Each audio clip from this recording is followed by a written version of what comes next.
In this video, I will review Just Eat It by Laura Thomas.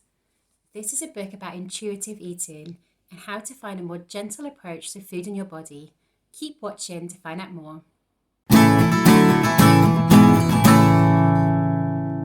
Hi, I'm Linda and welcome to my YouTube channel Better You Books, where I read and review books that help you to become a better version of yourself. In today's review of Just Eat It, I will tell you more about the author Laura Thomas, the format of the book, my thoughts and key takeaways, as well as my favourite quote, before letting you know who I recommend this book for and giving it a rating out of 5. So keep watching till the end to see what score I gave it.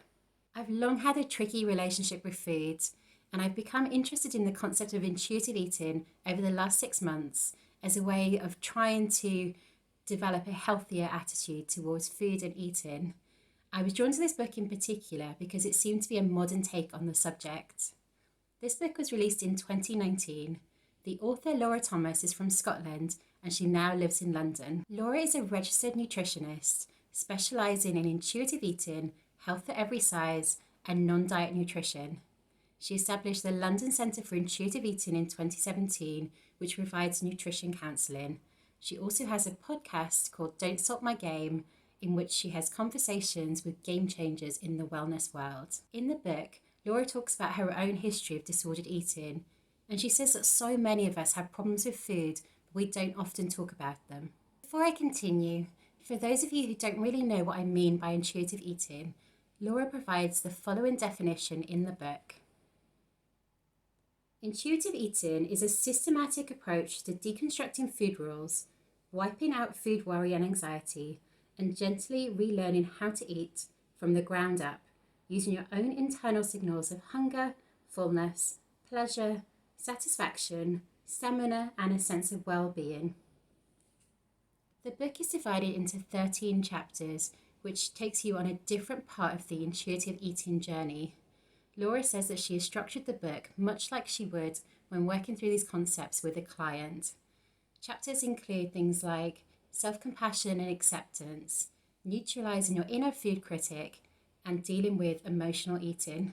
Throughout the book, there are exercises which help you to bring these concepts to life. Takeaways are personal and are likely to be different for different people, depending on where they are at when they first read a book. When I read this book, I'd already learnt a lot about a gentler approach to nutrition from Jessica Seppel's books. I'd also read about body positivity from Megan Jane Crabb, and I'd learnt the basics of intuitive eating from Paul McKenna many years ago, although I didn't realise it at the time, as he never explicitly mentions the term in the book. Here are my 3 key takeaways from reading Just Eat It. Number 1, emotional eating is just your body's way of letting you know something is wrong. In the book, Laura writes, physical hunger can only be met by regular meals and snacks. Emotional hunger can't be met with just food. In order to determine how to meet our emotional needs, we have to consider all the things that fill our hearts. She talks about sitting with your feelings and finding out what they are trying to communicate to you. She writes, it is okay to go and cry into a piece of cake. I totally do that. But I also think about what else might be helpful for me. She says that emotional eating is only a problem when it's your only coping mechanism. And she suggests other things that you can do instead, like calling a friend, going for a walk, just letting yourself cry, listening to music, and so on. This really resonated with me, as I can definitely use food as a coping mechanism, but this really helped me to frame it in a different light. Number 2, restriction and deprivation are what's really problematic. Laura writes, we judge ourselves for wanting to eat foods that taste good, as though it was abnormal to want to eat sweet or pleasurable foods. It's not. In fact, it's normal. It can be part of self-care and looking after ourselves. Restriction and deprivation are what's really problematic.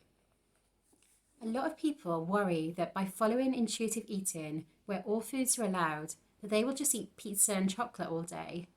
But Laura says that when you are able to eat pizza and chocolate whenever you like, then they stop being such a big deal. And given freedom from food rules and restrictions, and guilt and judgment, most people will naturally gravitate towards a healthy balance of food without overthinking it.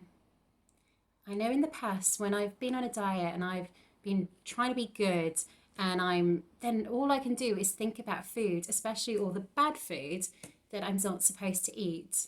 And sometimes it gets to the end of the day and I can really beat myself up for having such a bad day until I realise I actually haven't eaten the bad food. I've just thought about it so much that I thought I've eaten it. Crazy, right? I really like this concept of no food being off limits, resulting in food having less power over us. Finally, number 3, get comfortable with shades of grey. I have a problem with black and white thinking, and this can be quite common for people who have been on a lot of diets. Can anyone else relate to this? You're on a diet, you're being really good, everything's going well, but then you eat something bad and you think, oh, I failed, I might as well give up now.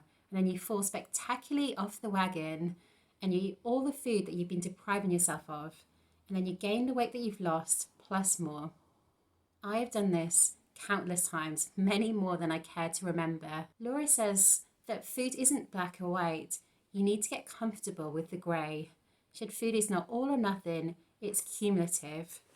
In the book she writes, one meal or day's worth of eating in a particular way won't make or break your health. No single food or meal can make us healthy, just as no single meal or food can make us unhealthy. I love quotes, and this is my favourite one from the book. If you don't like it, don't eat it. And if you like it, really savour it.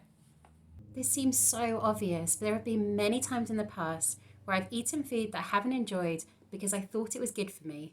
Anyone else had the pleasure of Scambrow? I've also eaten lots of food that I enjoy, but haven't enjoyed the experience because I've been feeling so guilty about it.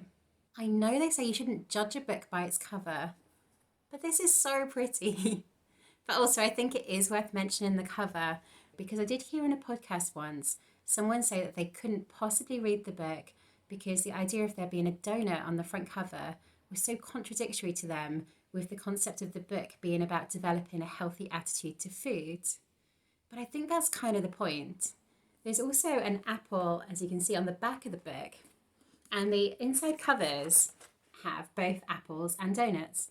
And I'm sure that is a very deliberate choice because one of the key lessons in the book is about food neutrality.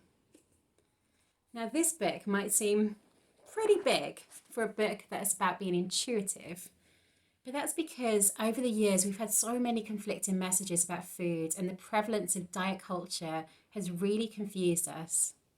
I like the fact that this book doesn't go straight into how to practice intuitive eating.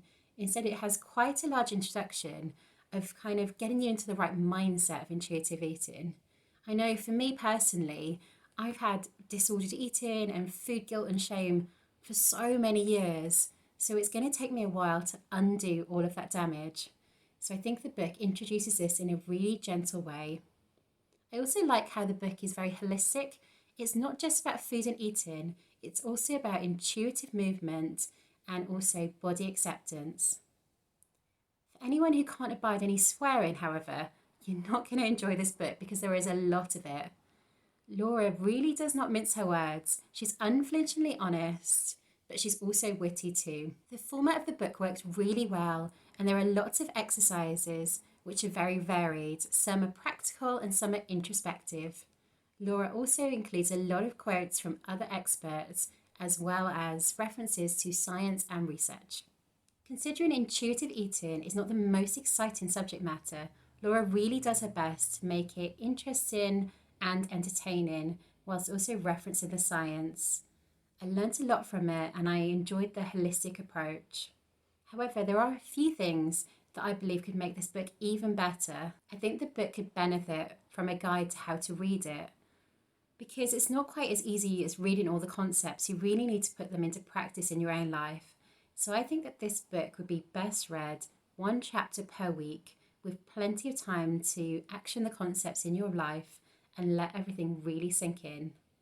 I also think a cheat sheet at the end would have been really useful to summarize all the key actions. I am giving this book 4 stars. However, you can't just read this book once. To really implement it in your life, you really need to live it and action it. So I'm going to commit to reading this book again, 1 chapter per week, and I'm going to do all of the exercises and I'm going to document it in a future video. I would recommend this book to anyone who's fed up of going on diets that just don't work or have issues with disordered eating. However, anyone who has an eating disorder should seek professional help. What do you think? Are you interested in reading this book for yourself? Drop me a comment to let me know. I've included links to the book and more information about Laura in the description below. If you prefer listening to audiobooks rather than reading, Laura narrates the book herself for Audible. She also has an online course which accompanies the book with support from registered nutritionists. Next week, I will be reviewing Emotional Agility by Susan David. Susan says that the happiest people have the same stresses and setbacks as everyone else, but the difference is that they are emotionally agile. Watch next week to find out more. I hope you enjoyed this video. If you did, then please click subscribe and hit the notification bell so that you're the first to know about my future videos. I hope you have a wonderful week, and I look forward to seeing you next time.